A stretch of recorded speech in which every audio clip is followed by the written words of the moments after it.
This is WPSL Port St. Lucie, the talk of the Treasure Coast.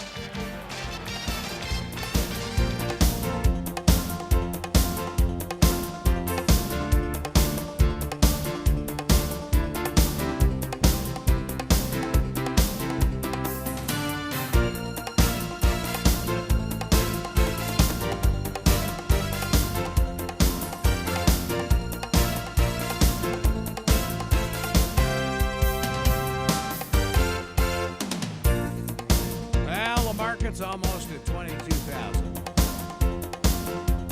And we've got the two guys who will take full credit for that. One, Michael King in Las Vegas, and Charles Moskowitz in lovely Beantown. Good morning, guys. Good morning. How are you? Very dandy. Dandy. So, all right, I'm looking at CNBC, and I look at the U.S., all green, Europe, all green, and Asia, all green. And the only thing that's down is oil. Highs again. Yeah. Wow. What is going on? Good. More buyers than sellers? Yeah. You know, it's funny because in my note last night, I made very specific comments about the market. And right now, the market is a bit strange. Yesterday, if you were in the Dow 30, you were up. If you were in the S&P, you were about unchanged. And if you were in the NASDAQ, you were down again for the fourth or fifth day in a row. And that's mostly because of one stock, and that is Boeing, which Mike has been long for over a year. And yeah, I don't remember the price, but probably about half of where it is now. And not counting yesterday and the fact that it was up yet again, in the 4 days prior to that, the stock was up from $210 up $30, $35, and that represented roughly 300 of the 500 Dow points that we've gained in the last 2 weeks. Wow. Well, is it? Yeah. Doesn't Boeing have like 30 years worth of plane orders? Yeah. It's something outrageous. But you know, those change. Okay. They get traded between people. Some get canceled. Some airlines go out of business. I mean, you know. It's not like, you know, it's not like saying, oh, well, geez, we don't know where our next sale is going to come from, because clearly that's not the case. But, you know, the issue becomes, number one, an economic one. You know, are people going to continue to travel at the rate that they are now? Right. And number two, you know, their biggest competition, which is Airbus, doesn't come out with a plane that's more economical to fly than a Boeing plane that was ordered a year ago, but it's not going to be delivered for 2.5 more years. So, good point. You know, it's not exactly a one-for-one equation, but, you know, would I rather be long a company that has 30 years of backlog? I would say probably yes. You know, it's very funny. Have you guys seen the new BMW television spots? Engineered in Germany, built in South Carolina. I thought, okay, this is really interesting. Okay, I'll tell you what's interesting about it. It's okay. a vast misrepresentation. Yes. As to the jobs that were created.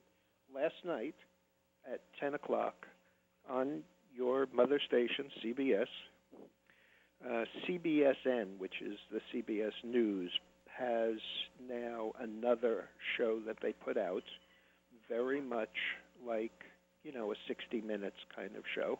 Yeah, Megyn Kelly show. Oh, no, I'm just kidding. No, not the Megyn Kelly show. Which was canceled yesterday, by the way. But last night they had a couple of segments, and one of them was the fallacy of who is building those plants. and who is working in them. The building is almost exclusively Eastern European. Really? They literally bring people over, and they pay them the equivalent of about $11 an hour between cash and non-taxable, because they're not really residents. And they build the factories.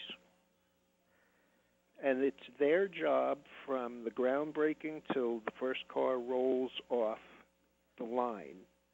And then there are Americans getting jobs. But you have to remember, these Mercedes, BMW, there are a couple of very high-end companies doing this.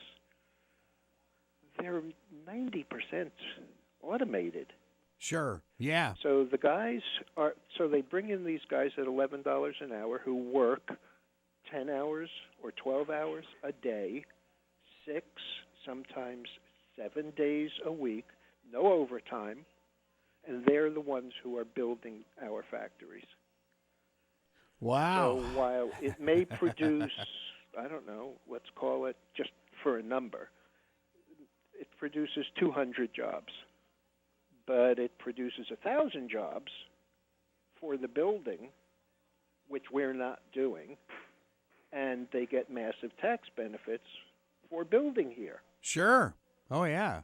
So it's really kind of a strange situation. I mean, I sat here watching it and was just amazed about it.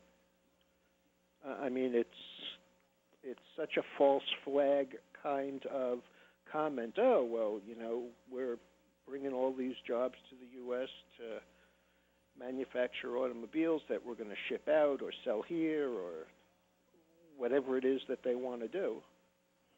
But they're getting paid a third of what our guys get paid, and our guys are not working. They don't have the opportunity. Wow. Yeah, that's a big story. Not only that, Yep. not only that, Greg, they get a B1, B2 visa. Yes, I'm which sure. allows them in and out for 10 years, which is okay. But what it also says is that they may not work in construction.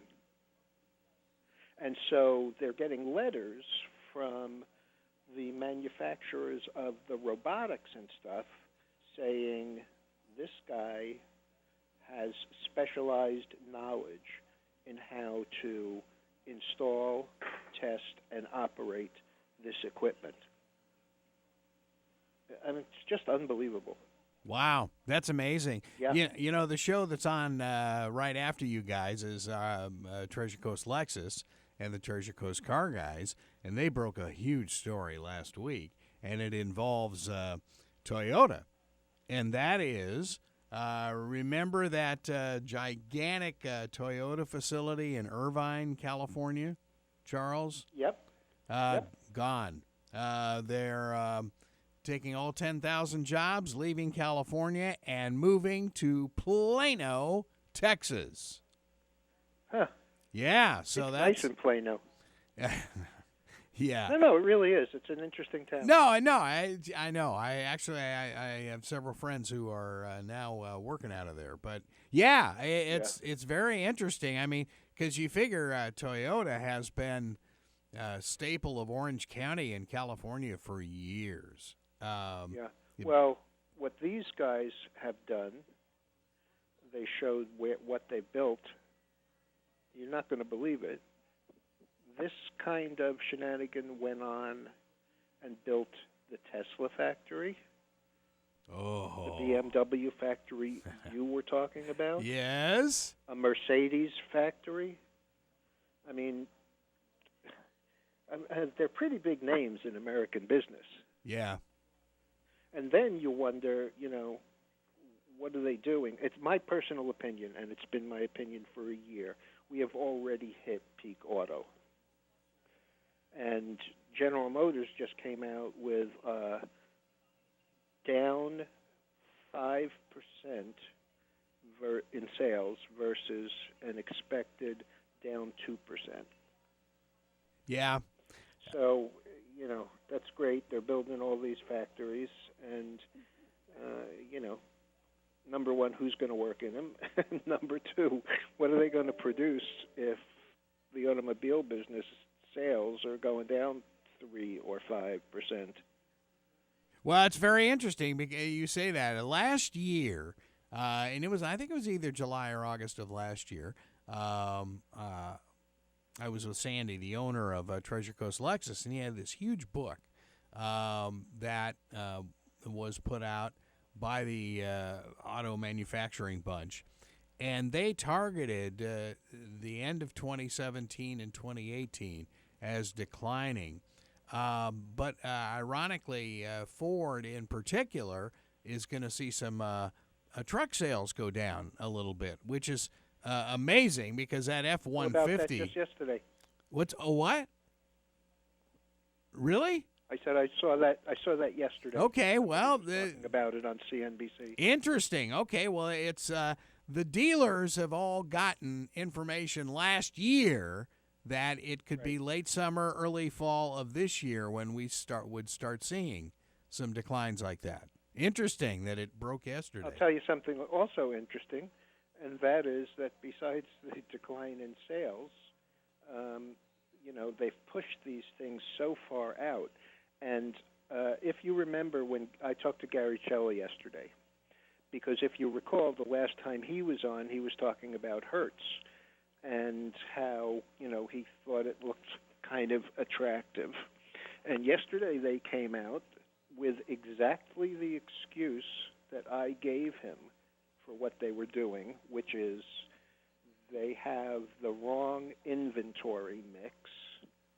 And now they're saying that the price of used cars is going to fall. And the stock was, 13 down 3 3/4. That's a pretty big drop for a company that size. Yeah, that's a precipitous drop. Yeah. Yeah. Oh, yeah. It's pretty unbelievable that you can see that. But if you're at all in tune to radio and TV advertising, you would know that these auto companies who say they're not giving anything away, are just lying through their teeth. I mean, one of my favorite ones is a 36-month lease on something for, $199, and it looks great. But if you look at what's due at signing, there's $3,900 due at signing for that 36-month lease. Sure. It's not $199. It's $302. But they're advertising it to death, and I guess people are still buying cars. And if you don't want to lease and you want to buy, they'll give you an incentive back after purchase, which basically means they're selling you a car for $30,000, and they're giving you $6,000 back, but you're financing $30,000. Right. So the $6,000 that they gave you, they're just facilitating a credit facility for you, really. And it's not a cheap credit facility either. Yeah. Where, you have 72 months, at, $250 a month, where, that auto loans are getting a little on the tough side. Also, they're talking about consumer debt becoming a problem. Well, and the other thing too is that that's absolutely crazy is that what Steve was talking about, and he said, please stay away from this, are the 84 months and 96 month deal. Oh, it's unbelievable. And so he said, please, folks, don't do this, because he said, most people will not stay in a car 8 or 10 years.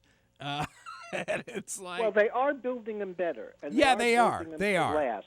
Yeah. But probably the best mortgage rate you can get on a house is for the 15-year. Right.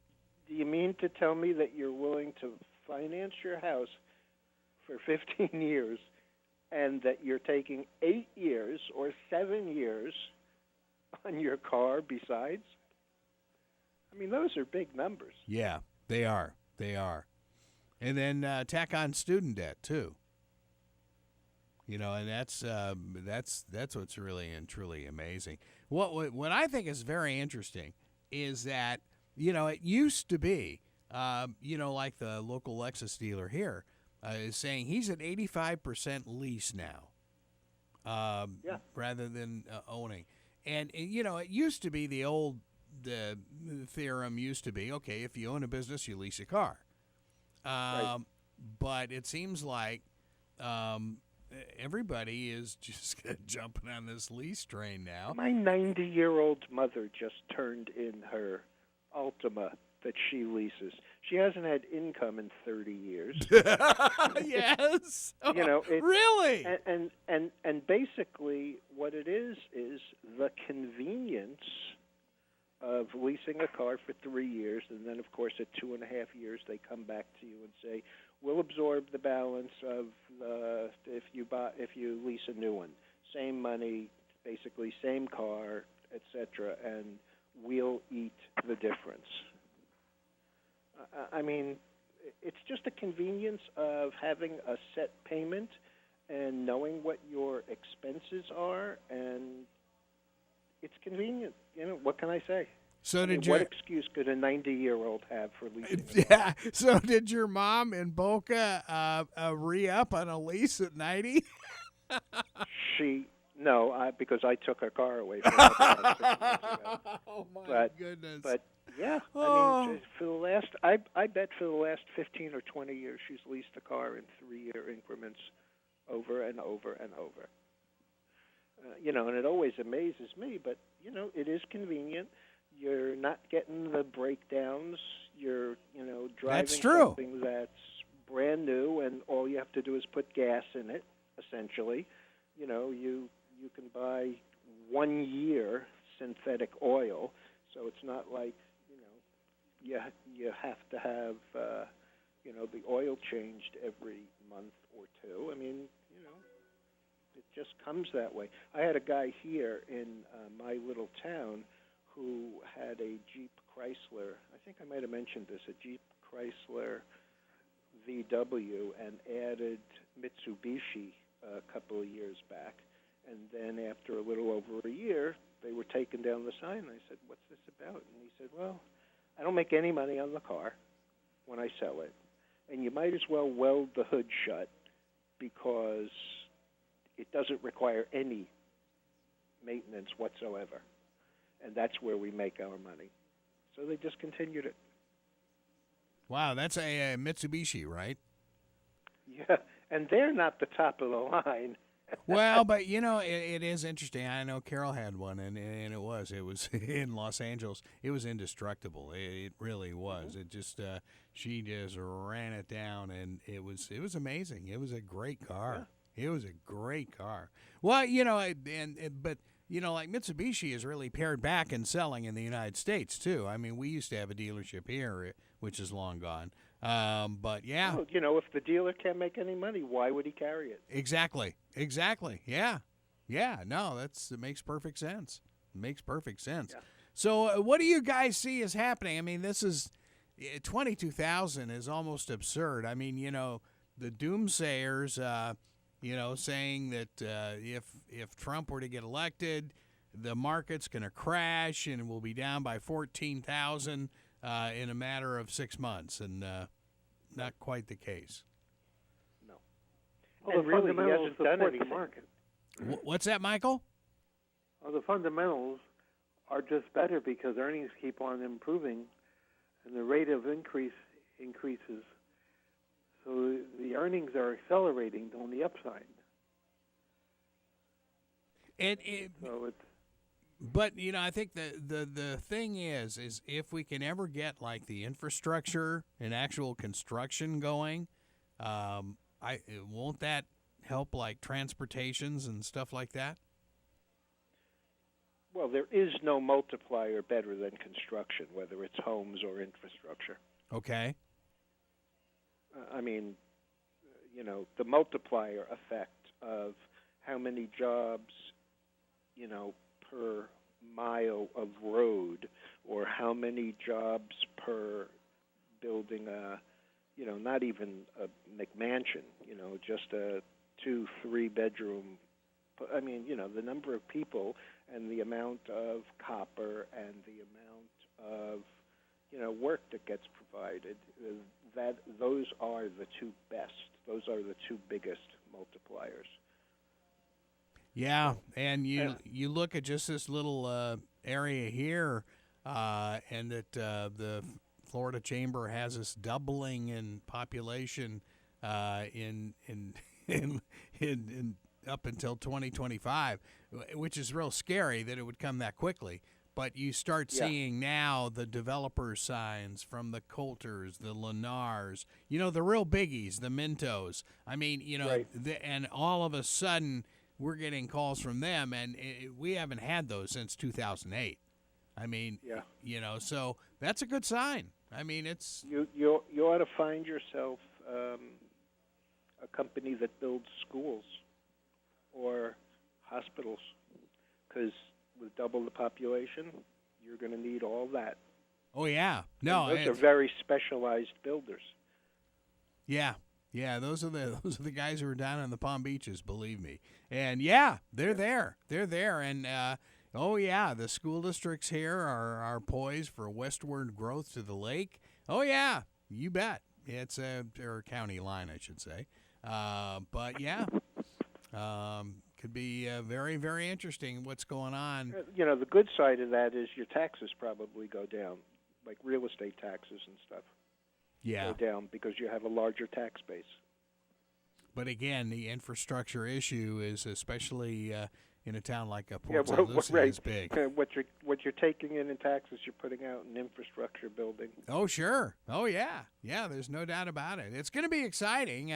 We went through this in the late 90s where we did this once before. So, it's kind of strap the seatbelt on a little bit tighter, and here we go again. Yeah.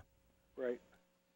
So nationally, what do you guys see is happening here? I mean, this is it seems like things are going crazy. Of course, oil, as Mr. Tim Connolly predicted, is doing just what he predicted about 3 months ago. Not many changes there. Nope. Not many at all. So now, I mean, it's in a range. It looks like it's trying to hold the top of the range or a higher low end of the range, because where we were getting down to 40, 41, 42, this time we stopped basically at 44 and turned right back up. That's actually a pretty good sign. And not to take credit for it, but Dennis Gartman was on Eric yesterday. Bauer. let's welcome Terry Howlett of Skin Visible. One second, let me just make this point, Greg. Okay, go ahead. The issue was that commodities are at historic low valuations compared to the market for stocks, and that things like copper have picked up and look really good. Oil, he said, looks like it's working its way into a higher low end of the range, and that's what I'm seeing. Interesting. Wow. So is Terry with us? Yes, Yep. Terry Howlett is with us with Skin Visible. Hey Terry, how are you? Terry, where are you? I don't think so. Interesting. He must have dropped off. Okay. Well, Anyway, keep going, so- Charles. Yeah, exactly. So, these are historic low valuations for commodities versus the market. And, he's talking about not just the oil and the copper, but some of the base metals, nickel and, iron. And, I mean, they are pretty darn low. You look at the CRB index or the Morgan Stanley index or the Goldman Sachs index for these commodities, and you look and there he is. You look and you see big numbers there. Wow. You there, Terry? I am here. Hey. Okay. Oh, I just got a call from. Yeah. Hello. Very good. Hi, good morning. Hey, were Terry, worried how about are you. you? Well, I was looking here at my clock. I'm sitting at the office. Yeah, it does say 7:32. Sorry about that. That's all right. You're on that Canadian Standard Time, eh? Maybe that's the problem. Less 20%. Plus 20%. We've just been talking about, the stock market's going crazy and stuff like that. Where's the Canadian dollar in all this? I haven't even looked at that. It's up just over 80 cents now. Okay. But they increased their interest rates federally, and so that had an uptick in the value, and exports are up, so they decided now was the time to increase the interest rates. So, yeah. So anyway, 80 cents now. Yeah, well, apparently there's a movement, at least on MSNBC, to install Prime Minister Trudeau as President of the United States. So, I saw that. Good luck. Megan, we don't want him, I'll tell you. You don't want? Oh, you want to just send him south, right? I don't want him. They can stay there. I mean, we don't want him down here. Oh, I see what you mean. Okay. Yeah. Oh man. So there's not a liberal bone in my body. Sorry, guys. Oops. So what's going on in your world at Skin Visible? Well, we're really making phenomenal progress here at Skin Visible on our topical products using cannabis products. And so we've developed here both topical and transdermal products using CBD from hemp. And very shortly we'll be moving into a facility where we'll be developing the same products using THC from marijuana. And wow. We're excited about that. Wow. Okay. Yeah.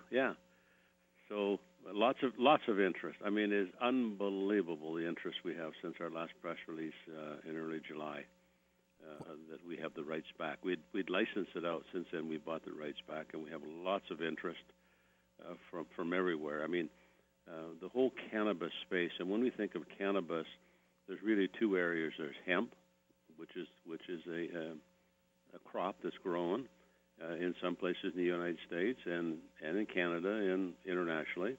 And then there's marijuana. And so on the hemp side, they sell a lot of hemp seed oil and products with hemp seed oil. So we've started working on that too. We're working on developing products using hemp seed oil in our facility here because it's an oil and that's available anywhere in the world and there are no restrictions anywhere. And then we've already developed, as I mentioned, using CBD, which has great applications. All the research, I'm not saying it, research we're reading for pain management and other issues. And then we've got on the marijuana side, we've got the THC, which is the active that is I always use the word psycho, and I'm told that's not it, but get you happy. I got you. Yeah. Okay. Yeah. And so where we're at, Canada, and we're in discussion right now with several companies in Canada on our technology. Canada is the leader right now in the world in marijuana because it was approved federally last year, or maybe 2 years ago, by the federal government in Canada.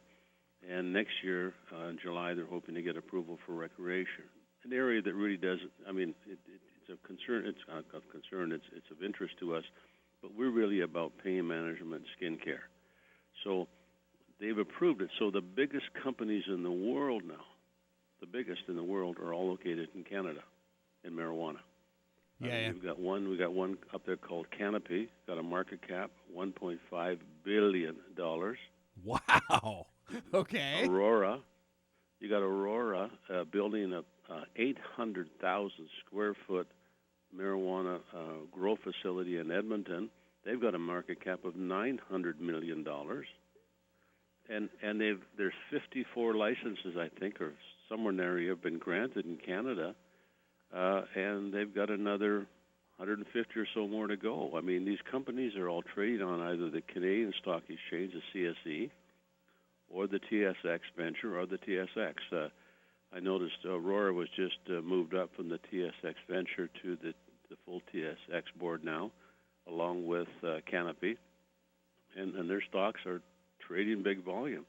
And I'm really excited about this because these companies are also, while they're not doing work in the U.S. because we're not approved by the federal government, it is approved, marijuana is approved in other countries like Germany, Australia, Brazil, Mexico now, and these Canadian companies are taking positions in those countries, in marijuana-producing companies. They're buying 10, 20% of those companies, so they're spreading themselves worldwide where it's legal. You don't have to worry about it. So, very exciting, and what we're looking to do is license our product formulations to a company using seed oil from hemp and also CBD from hemp. And in the United States, marijuana is approved in 28 states plus D.C. for medical marijuana, and 8 states have now approved it for recreational. And what we are looking now is to begin, once we're completed our THC studies of the products, which we don't think is an issue for us because we've already done it with CBD from hemp, is we would begin to license out in all 29 states licensees to manufacture our products. We've come up with a new product name for the line called Ovation. Ovation products with both CBD or THC and CBD, and we'll license it separately in all 29 states, and we will supply all the ingredients that are necessary to make the products, make the formulations, but we do not touch the leaf. So we're exempt from any regulations that there might be out there with the federal government. Well, Terry, you can tell I'm talking too much because I'm so excited about it. No, that's great. I've got a bunch of friends in Los Angeles that want the address of that plant in Edmonton. They'll just hop a plane and visit it. No, I'm just kidding. But 800,000 square foot plant. Yeah, that's the one they've announced that they're building right now. It is just, and they're concerned that when recreational becomes legal next July, there will not be enough product to supply both medical and even though there's lots of facilities being built across Canada. That's the biggest grow house I've ever heard. Well, I was just in Canada a couple of weeks ago in Vancouver, and that's all everybody talks about because it's approved, and the stocks, everybody's getting in. Any stock tips? It reminded me of the .com days. Everybody wanting to get in early. Well, yeah, no, and you're right because it really. What are those stocks trading at? Do you know? Good question, Mike. Canopy's trading, I just looked at them this morning before I made the call. Aurora's trading at $2.60 right now, up 16 cents today, up 6.5%. And what's the stock symbol? AUR? The stock symbol is ACB. Adam Charlie Boy. Albert? Adam Charlie Boy, ACB. Yes. And that's got a market cap of $941.59 million this morning. Traded so far today 3.6 million shares. And that's traded only on the Canadian exchange? Yes, it is, yeah. Okay. Yeah, and then the other big one I mentioned earlier is Canopy, and this is an easy one to remember. The stock symbol's WEED, W-E-E-D. No way. Oh, yes. That's genius on their part. And that's also traded just in Canada, right? Yeah, it's traded just on the Toronto.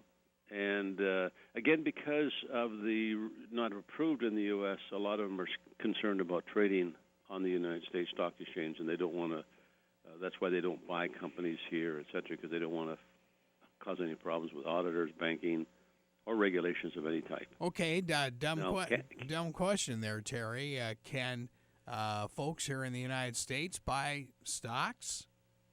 Of course they can. Yeah, I think that somebody had mentioned that a lot of the a lot of the money that went into these companies, a lot of, came from New York. Okay. Because it's legal. Huh. So you don't mind investing The in it problem because is getting an account opened in Canada well, you can buy for an American citizen. Really? No, American citizen. Yes. American citizen can buy Canadian stocks through their broker here. If their broker deals in them. Not all brokers do, is what I'm saying. Ah, It's okay. difficult. Like I couldn't open a brokerage account in a Canadian company. So as a an Canadian broker. as an Oh no, that's true. But Right. Merrill Lynch, everybody deals on these in Canada. the biggies, yeah, The big guys, yeah. sure. So Canopy's 886 this morning, market cap 1.46 billion, and they've traded so far. Oh, small, 357 million or 357,000. Sorry, million. Wow. Anyway, and there's so many. There's lists. The list goes on and on of them, and so anyways, we're very excited because we're looking to license out our technology, our product formulations in countries where we can't be, or we can be, but it'd be easier to license it out for Canada and Germany and let people develop the finished formulations. And then in the U.S., from Skin Visible's point of view, we will start here in Nevada and working with the licensee, and then we will license all across the 28 other states that are approved, and we'll start earning revenue from all of those. And that will start in the fourth quarter. So you have to individually license. You can't ship across state lines in, right, in the U.S.? That's correct. Okay. That's correct. Okay. Yeah. Interesting. Wow. So where's your stock But, now? Well, it's just sitting there. No, I traded yesterday. It just By appointment only. We certainly need to get some news out, and we will that. And we tell our shareholders, hang in there. We got lots of stuff going on this space that we're just talking about. So we yesterday traded 25,000, I think, at 2.5 cents. So up a nickel, or up a nickel. Hey, there you go. Up a half a cent. That's pretty good. Better than nothing. I think that we're very, very excited about it. We don't think there'll be much resistance once we get the news out, what we're doing and how we do it and how we can build this business in this space. We have other things going within the company as well, but this certainly is the one that will get attention. I mean, there's companies in the U.S., I don't have them in front of me, but that are trading at just unbelievable multiples. I got one here. It's got a $300 million market cap. I can't remember the name of it. I just saw the other day, and sort of lots of it, trading on the OTC markets. Wow. Yeah. Now, some of them are running away on them probably, but here's what people like that we've talked to, and we've talked to some big companies. They like two things about what we're talking about. One is that we have real science. Okay, it's Skin Visible. That's where we're a science-based company. Number two is that we have patents. We have 14 patents around the world. So wherever you go, here, Canada, Germany, we talked about Australia, we have patents to protect our formulations. And they're all encompassing patents, so we're well protected there. And that's what they want to if they're going to work with us and license our formulations. We have done research here in our own lab. This is really important. We went out and we purchased some of the CBD products because, again, that's all we can work with in our lab, CBD from hemp. And we bought them, and our lab, our chemists, ran tests on them and confirmed what the FDA had said. The FDA says, I don't think there's any CBD in some of those products at all. Now, I'm sure it's in there. We couldn't find any in some of them neither, but a lot of them we use our polymer delivery system in VisiCare, which can control the release and which releases the active ingredient out. If you're using beeswax, which a lot of them do, these type of waxes, that never releases. You can think of it's in that solution. It can't get out to get to the skin to do the job it's intended to do. So the very best we found, one company had what they call extra strength formula, and after 2 hours, because that's as soon as we can do the study, we found that they released 4% of CBD. Ours at same time frame released 22%. That's 5 times as much. Wow. Of the CBD. Yeah. On our and the use of that is for what, Terry? For pain management. Okay, for CBD works with the CB1 receptors in the body, which is all your organs, including your skin. And so if you would use like you would a topical analgesic for pain management, and that's how it's sold. And of course, done very, pain very well. management for real pain, like inflammation, like arthritis, or pain? Yes, correct. Okay. Yeah. All right. Yeah. And a lot of studies done. There's all kinds of other studies done on other diseases of the body as well, which are other people's studies. So I can only comment that there's studies out there, whether it be MS or Parkinson's or whatever. But again, I'm not promoting that. I just tell you there's lots of studies. Most of them coming out of Israel. Really? They've been working on both CBD and THC for 20 years at the university level, so they have a lot of studies to share. That's They are amazing. sharing them, so Huh. it really is amazing, and you need a lot of research being done on getting people on these products versus getting them off opioids, which is a real issue for our country. Oh, you bet. And yeah, so that's where we're heading. We've got lots of interest, as I said, following that last press release, and I don't think we have any shortage of people who we can license this to in different countries, and we're just weighing who's the best for us to work with at this particular time. And you think that's all going to happen by fourth quarter? Yes, I do. Yep. Awesome. Yep. Well, that sounds Yep. great. And Terry, what would that actually mean to the company? Well, relative to your market cap, which is what you have 123 million shares outstanding. Yes, we got $3 million market cap this morning. Yeah. So how big could a licensing be? Well, if you look at that was a good point. $3 million market cap. You look at the money we've invested to get the 14 patents. We've got over 40 products developed. 9 of them are prescription formulations, and we are looking right now on the prescription side. We are looking and talking to companies to license out our entire prescription line to get it out of here, because it costs over $10 million to get FDA approval on what they call a 505(b)(2), at least $10 million in research. We don't have the capital. We don't have the time. There are companies out there that have both those time and capital to do those in the pharmaceutical space. So we're looking to do that, to license all of those out and concentrate on our OTC products like our sunscreens and our cosmeceutical products like our anti-aging line and our new line of cannabis-based products. So what it means for us is there's license fees that can come in here. There's ongoing royalties based upon revenue of their sales, and both in Canada, Germany, wherever else we would be licensees. In the United States, if we license it out to one company to do it, there'd be royalty income. If we do not, and let them go into all the states, because there are companies that make, I'll use the term gummy bears or juices or coffees, products like that, and they're already into a number of states doing exactly what we're talking about doing, setting up independent manufacturers in each state that we possibly could jump in bed with, or just do it ourselves and forgive the royalty and just go for the revenue side of it. So but the question still remains, what would it mean to you? And I would ask the question, I would reply by saying it will mean a big uptick in our valuation of our company. On the overall, I can't give numbers. I can't give. We know it's an estimate.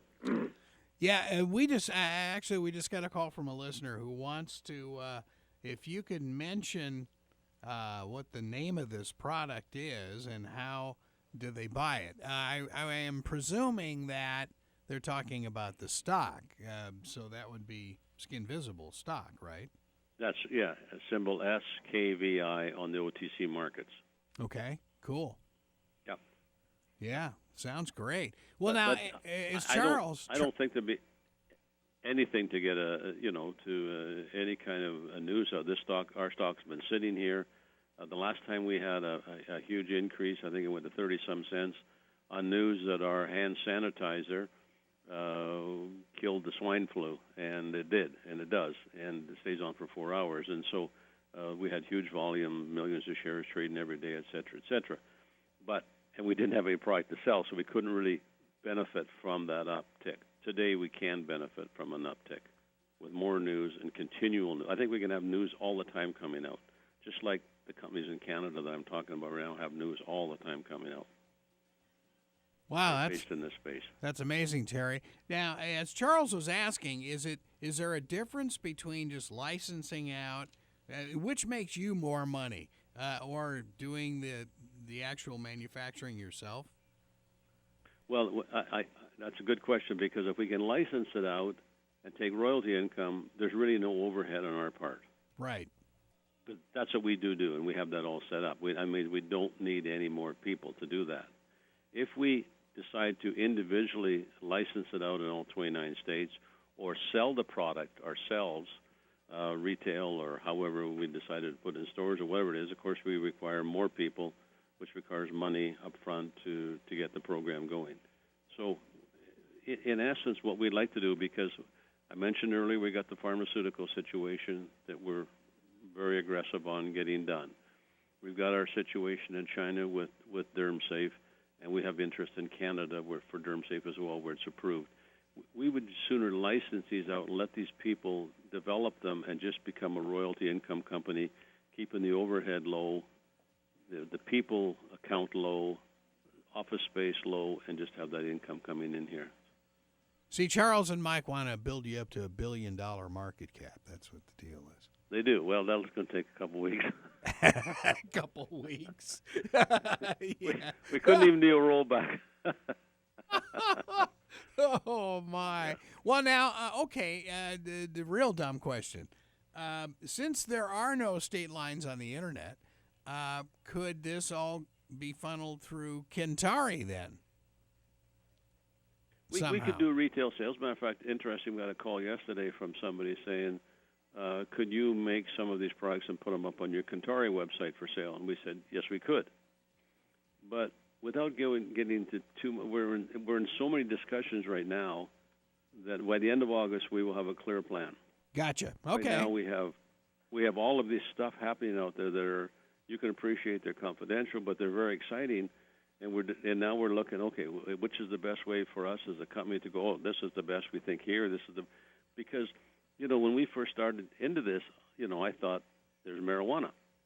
I wasn't aware that there was hemp and the CBD from hemp, and then now there's oil from hemp. And some of these, we talked to a company in Canada the other day with the seed oil. They're in 1,200 retail locations in Canada and 2,500 in the U.S. Wow. If you put together the proper program of proper products, and all of a sudden you're in 3,700 locations, we couldn't get in 3,700 locations that quickly, but we could on a royalty business. So there's lots of opportunities. So our stock is 2.5 cents. That's the lowest, 2 cents the lowest has ever been. I don't think it's got anywhere to go up. Nothing's changed here. We're all still here. We're still developing products. The patents are still alive. Let me ask you something, Terry. Yeah. If you were to do that and go the royalty or licensing route, what would your company do at that point? Would you continue to do R&D on other products, or would you just, sit there, cash in the checks? Well, we've got. I'm just trying to understand what the longevity of the company turns into, as some of this comes, to fruition. Yeah, good question. I think that we're right now. As I said, we're very busy. We're developing all of these products from our point of view. We have calls again 2 days ago for another line of skincare that they think that our products would be, our polymer technology and VisiCare would benefit their product line. Would we develop that? We haven't talked to Jim yet, our chemist. We'll talk to him today about that. but there's lots of opportunities. Companies are looking for a new or a better delivery system of their drugs. So Yeah. I think Well, no, we I will mean, continue on the R&D. I was just trying to follow the same line of thought because it seems like what you were doing for sort of, let's just call them other drug companies, or doing your formulations using their drugs but your delivery system, and then in fact giving them essentially a new patentable commodity because of the difference in the delivery system. I assume that takes a fair amount of R&D work on the company's part. I mean, if you're going to continue to do that, that makes it really interesting because, who knows the next thing that you're going to find that can be delivered with your delivery system. But again, that takes research and development and money. I mean, money obviously would not be the issue. The issue would be the direction that you desire to take the company. I mean, I know you and your partner there own about 65% of the company. Correct. So it seems to me that, basically anything that you want to do with a 65% ownership in the company means that's what you're going to do because you have no impediment. You don't have shareholders who will say, no, we want new directors because we don't like the way that the board is, the direction the board is. I'm just saying those are not problems for you. So it only really becomes your intention, which you have the ability to turn into fact. Right, and I don't think from our point of view we've thought about doing anything different than what we've been doing for 10 years. Oh, good. So, there's no exit strategy. I was just asking the question because it, is kind of a major point in building and managing expectations going forward. Absolutely, I understand. Yeah. Boy, now there could be somewhere along the road where a major pharmaceutical likes what they see here, or well, if that's we're the really way they do business. I've been saying that for a couple of years now. That these guys let somebody else do the R&D, and then when they see a product that is exciting to them, then they don't care if they look at your company with $123 million and the price, and it doesn't matter to them if they have to pay 20 cents because that's still cheap. Yeah, so true. Wow, it's amazing. Well, Charles, great questions. Michael as well, and Terry Howlett, nice friend of this family for a decade now with Skin Visible, and go out and plunk down a nickel and try that stuff. Huh? Skin Visible, good friend of Money Info, right here on WPSL, Port St. Lucie, WPSL.com.